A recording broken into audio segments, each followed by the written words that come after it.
In hundreds of personal appearances, his style of humor has made thousands laugh, and his numerous television appearances have broadcast his humor to millions of viewers. Tonight, he's thrilled to share his comedy with you. Please enjoy and give a warm welcome to the hilarious comedy of Steve Bruner.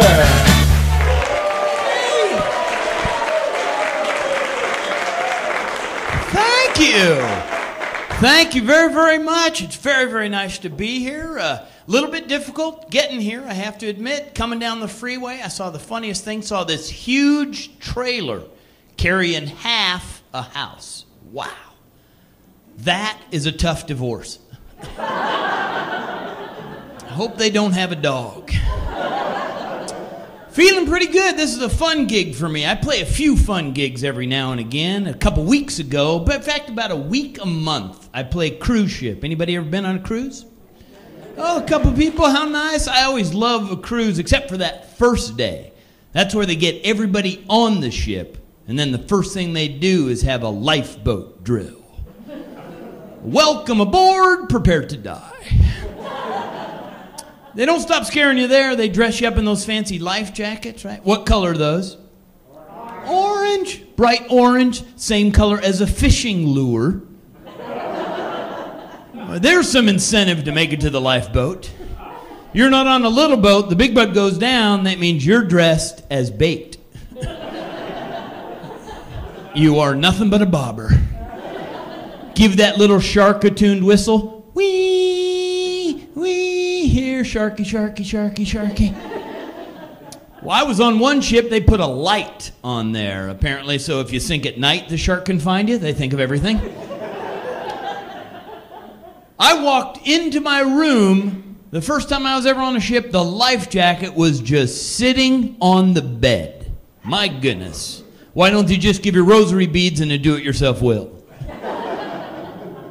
You want to know what scared the heck out of me? My life jacket was damp. That'll scare you. Well, no, what the heck? I'm not sure. They throw the last guy overboard. I always love how they name every single deck when you're on a ship. They've got the promenade deck. They've got the pool deck. Let me tell you something right now. If one of those big suckers that I'm on ever goes down, whatever deck I'm on is going to be the poop deck. I'm pretty sure. There are not a lot of sports where you drink heavily and then try to do better. It's not like a bunch of guys are going to finish off a fifth of Jack Daniels, then try skydiving. Unless they invite that designated puller. Not that I would ever go parachuting anyway. I figured out a long time ago the first part of parachute is perish. I guess if it doesn't open, that's where shoot comes in. The only sport that I've ever found where you could drink as much as you want and you are guaranteed to do better, that would have to be bowling. The last time I went bowling, had a few beers, drastically improved my score, because it is a hell of a lot easier knocking down 10 pins when you're looking at 20. I've stayed in some very nice hotels in my day. I have. I've seen one of the most expensive hotel rooms in the entire world. I played the Atlantis Hotel Casino once. There, they have a room that is $25,000 a night. Wow. But for $25,000, you get the highest class of service in the entire world. As an example, for $25,000, every person that stays in this room gets 3 maids. And the guy behind me said, for $25,000, those 3 maids better make the bed and then get in it.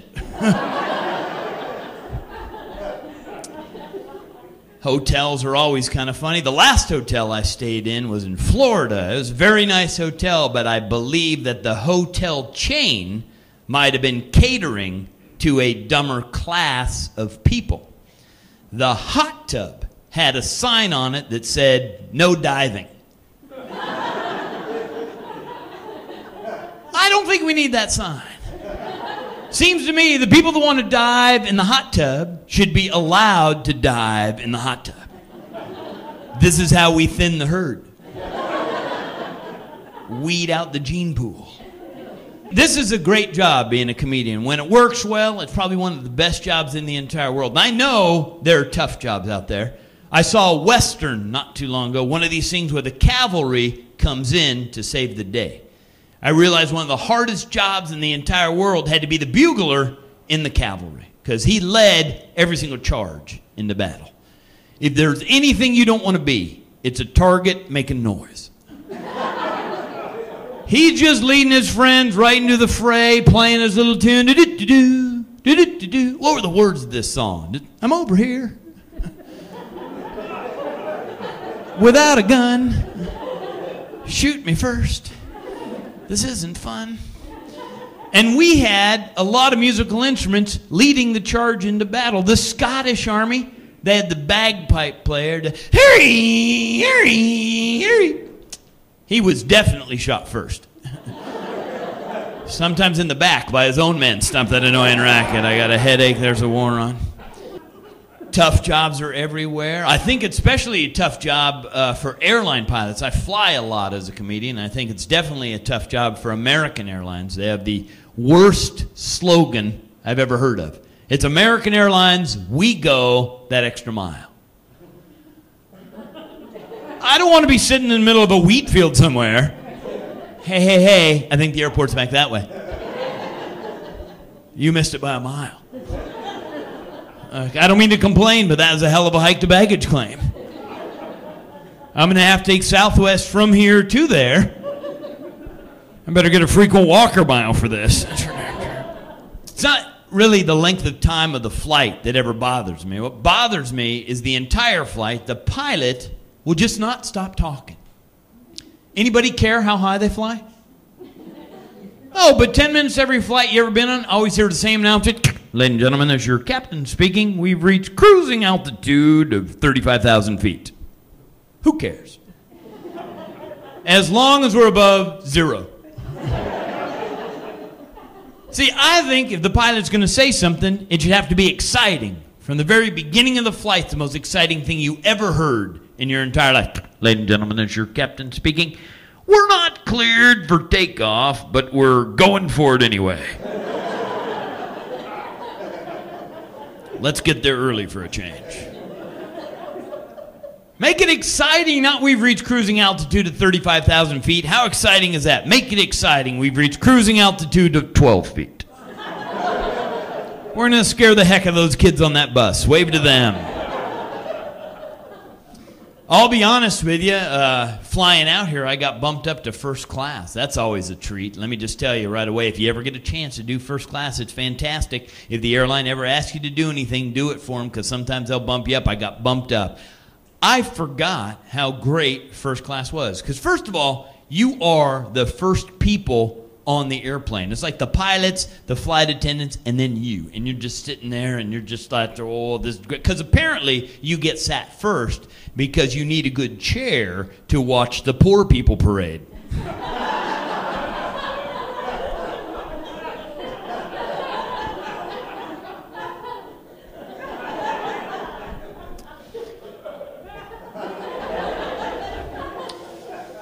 I pay attention to no one when I'm on an airplane, because nothing anybody says once I'm already on the plane is going to help me out in an emergency. Like the flight attendant, she gives her little safety speech, like that's going to help us. I'm sorry, if we crash from 35,000 feet, there's going to be a couple exits she didn't really count on. And we crash into water, I'm using her as a flotation device. In case of an unscheduled landing, please file out in an orderly fashion. And I remember thinking, did you not see us trying to get on the plane? We couldn't manage to get on the plane in an orderly fashion. We boarded this sucker like it was the last chopper out of Saigon. And now you're going to factor death into the equation. The best I can possibly do, trample people in an orderly fashion as I'm fleeing the burning plane.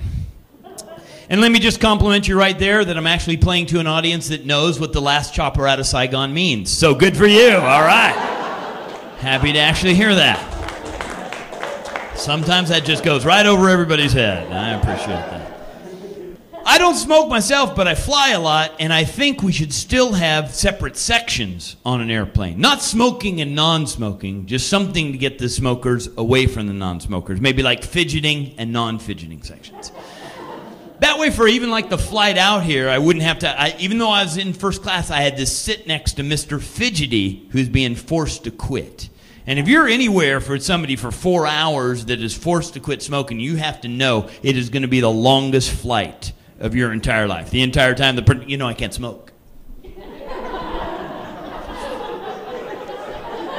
You didn't bring a pencil I could chew on, maybe an ashtray I could lick or anything like that? Because, man, I'm having a bad day. I've already swallowed my patch. It didn't work on the outside. I thought maybe if I chewed it up, it'd work as gum, but no, it didn't.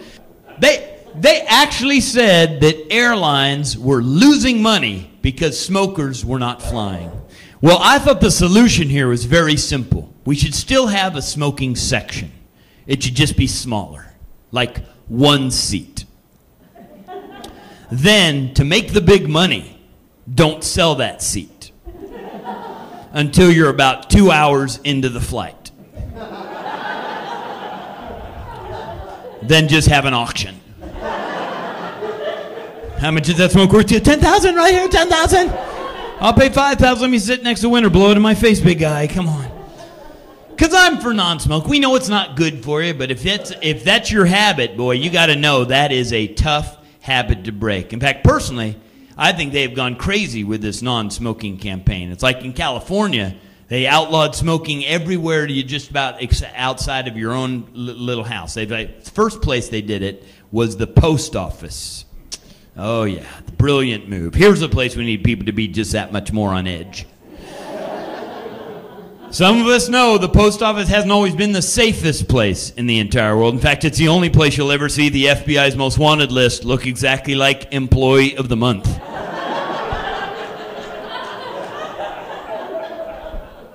Last time I went to a fast food restaurant, they made me pour my own Coke. Just walked in, asked the guy for a Coke, he just handed me a cup. This must be a Diet Coke. Then he said, did you want fries with that? And I said, not if you're going to give me a knife and a potato. We even have funny names for fast food restaurants. We got one in Los Angeles. I don't know if you have it here. We have one in Los Angeles called El Pollo Loco. Anybody know what that means? Yeah, the crazy chicken, which is hilarious to a comedian because you're never going to find a restaurant called the Mad Cow. And I saw all the nice food that was out there. That's always kind of nice because left on our own, we will buy the goofiest foods. I bought a box of croutons not too long ago, got them home, found out all the croutons are kept in a Stay Fresh pouch. Croutons are stale bread. We left these open all night. They would only get better. Nobody's ever had to go back to the store with a box of croutons. Excuse me, I need some money back. These going fresh. Some foods I am never going to eat. I'm never even going to try. Like pickled pig's each one. Tongue is another one. Who had the ambition to sell tongue? Was a guy just like chewing away on a sandwich one day? Just, ow. Mmm. You know, with a little mustard, that'd be pretty tasty. That'd be some good eating there. Now, people in Los Angeles actually get mad at you if you buy the wrong food. I didn't even know there was such a thing as wrong food to buy. I'm in the grocery store. I happen to be buying tuna. Lady behind me just went crazy. Just, hey. You're not supposed to be buying tuna. They're catching on dolphins in the net. And I said, well, hey. You know, they're catching a heck of a lot of tuna. In case you missed that. And she got irate. Said, excuse me, dolphins are smart. I said, well, excuse me, but I don't think we're catching the smart ones.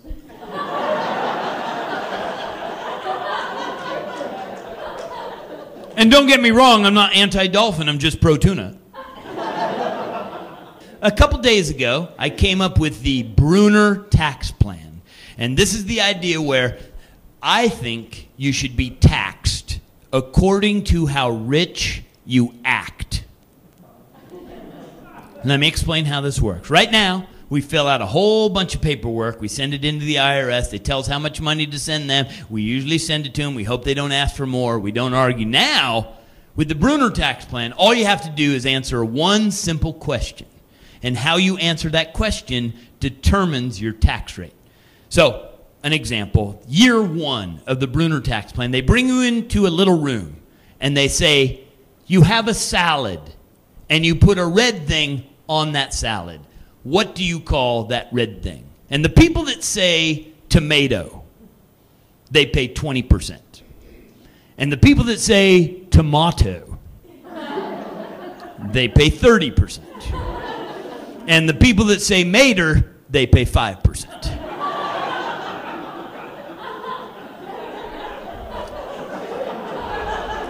Okay, that joke I think you're applauding because you guys are in the 5% range. Okay, all right, I'm just saying. That's possible. Year number 2, they bring you in a little room. They have to change up the questions. Year number 2, they bring you into a little room and they say, you have a bagel. What do you put on it? And the people that say the finest salmon and the best cream cheese, 30%. The people that say butter and jam, 20%. And the people that say, if I had a bagel, I'd put on a leash, they pay 5%. Okay. Okay. Yeah, don't explain it. You're raising his tax bracket. That's not very nice. Leave him alone. Leave him alone. Year number 3, they bring you into a little room and they say, what is your favorite vegetable? And the people that say braised broccoli and a white truffle sauce, 30%. The people that say snow peas, 20%. And the people that say ketchup, 5%, because it's made of maters. I only have 4 years of this plan. Bigger brains than me got to put it into place. I only got 1 presidential term. But year number 4, they bring you into the little room and they say, what do you call your father's sister? And the people that say aunt, 30%. And the people that say aunt, 20%. And the people that say mom, well, they get a rebate. That's the Bruner tax plan. There you go. You heard it here first. I love traveling around the country. I think one of the funnest, most enjoyable things about traveling around the country, I get to see different commercials. Last night, I think you guys got to be very proud of yourselves because you have a product I think everybody should buy. It's amazing, called the Debbie Meyer Green Bag. That is just fantastic. If you haven't seen this, everybody ought to go out and buy it. What it is, you have a Debbie Meyer Green Bag, and you have a banana. You put the banana in the Debbie Meyer Green Bag. 6 months later, that banana is still good. Wow. I am no longer worried about growing old. I'm sleeping in the Debbie Meyer Green Bag. Not only that, there's a fantastic commercial. We've got to be proud of ourselves. We have reached a level, humanity has reached a level of metallurgy where we have come up with a metal, when it's honed perfectly, it is so sharp and so durable that they put it into a razor blade that apparently is called the Infinity Razor. And the big selling point is that if you buy this razor blade, it's so sharp and so durable, never have to buy another razor as long as you live. Get this, so sharp, so durable, never buy a razor your entire life. And if you order now, we'll send you 2.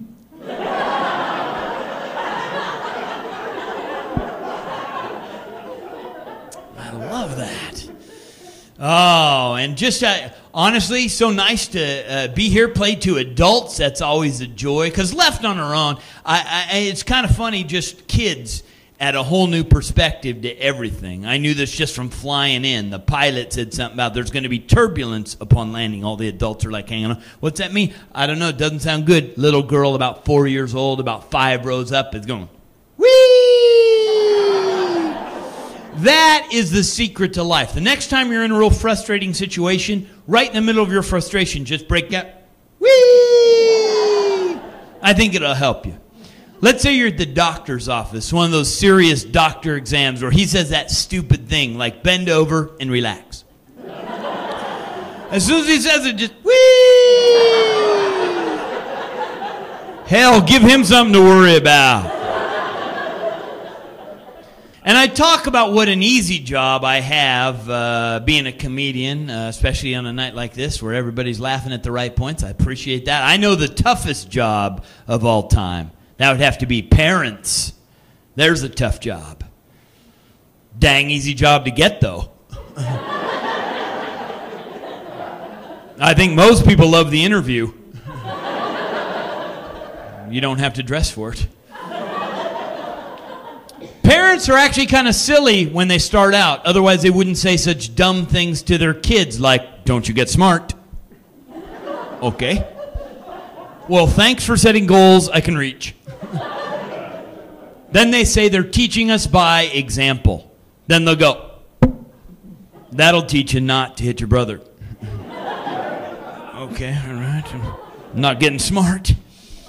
Parents are hilarious. You get your sense of humor from your parents, most of us, I think. I definitely get it from my mom would laugh at every single joke I ever played on her right before she beat the heck out of me. Always in that order, too. That little laugh was a dead giveaway that you were going to get it. I remember walking in the house and I was 6 years old, having my mom say, don't slam the door. And I don't have to tell you twice. I, of course, said, what? She said, don't slam the door. And I don't want to have to tell you. Don't run from me. If anybody's mom ever said, don't run from me, we all know that was the starter's gun. My dad's still funny. I took him to the DMV. I don't know if in this state you have to actually take an eye test at the DMV to keep your driver's license. I don't know. My dad's 80 years old. I took him to the DMV, had to take the eye test there in front of somebody. He's about ready to read line 3 on the eye chart. He turned to the lady and said, you know, I don't drive like this. Oh, Dad, that's funny. I'm getting you a Happy Meal. That's hilarious. So I was talking about the last cruise I was on. I actually had fun for 7 days. I sat at the same table with the same bunch of people, and it was hilarious because at the table there was a couple that had just been married. They were married about 50 hours at the start of the cruise, and then I sat right next to a couple that was married a little over 50 years. And the entire cruise, the older couple was giving the younger couple marriage advice. And it was hilarious. Like the older man said, remember, marriage is like paint. It colors your world. Not only that, it's volatile and toxic. Got to remember that. That's very important. Of course, the older woman gave the younger man even funnier advice. Young man, there's only 2 things you're ever going to argue about in this marriage. That's money and sex. And he said, oh, don't worry, ma'am. She doesn't make me pay.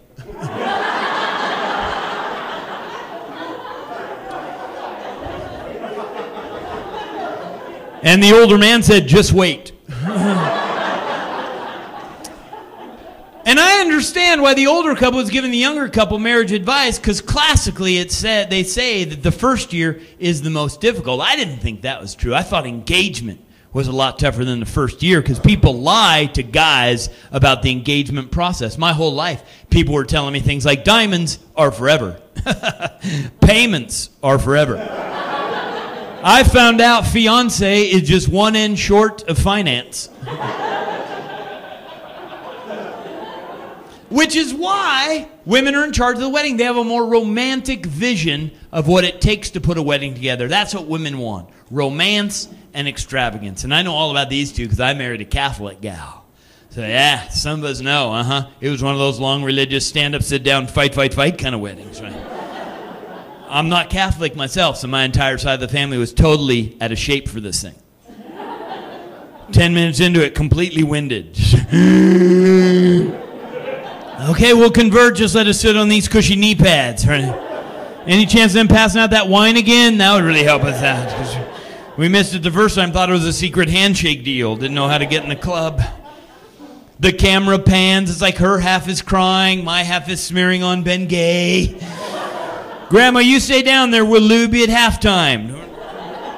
Somebody get a banana for Grandma. She's cramping. Come on. I think I've got one in that Debbie Meyer green bag. Help me out.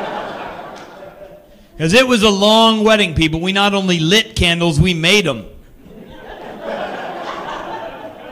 Now, if you're Catholic, I'm not disparaging the religion. Heck, if you're Catholic, you know what a beautiful ceremony it is. And if you're not Catholic, I'm not discouraging you from ever going to a Catholic wedding. You get invited, go. Just stretch first. That's key. Because Catholics treat it like it is a sporting event. You knew it was going to be a long wedding because the smart Catholics brought snacks. My family had to buy from the vendors. Guys are the lucky ones when it comes to the honeymoon. My wife was in a different sexy outfit every 10 minutes for a 2-week period of time. Watch out, fellas. That's how they hook you. It's satin for the honeymoon, then suddenly it's flannel till death do you part. I don't know what bride magazine ever stabbed us guys in the back. Oh, yeah, girls, I had about 8 or 9 days to go back to wearing that really sexy granny nightgown tube sock arrangements. It's a, woo, come to bed, my little Beverly Hillbillies woman. Oh, no, don't shave the legs. Put on the mud mask. Wear the curlers. Complete that fancy ensemble. Because I'll be honest with you, for 2 weeks, it was like living in a Fredericks of Hollywood. And after that, it was like living with Frederick.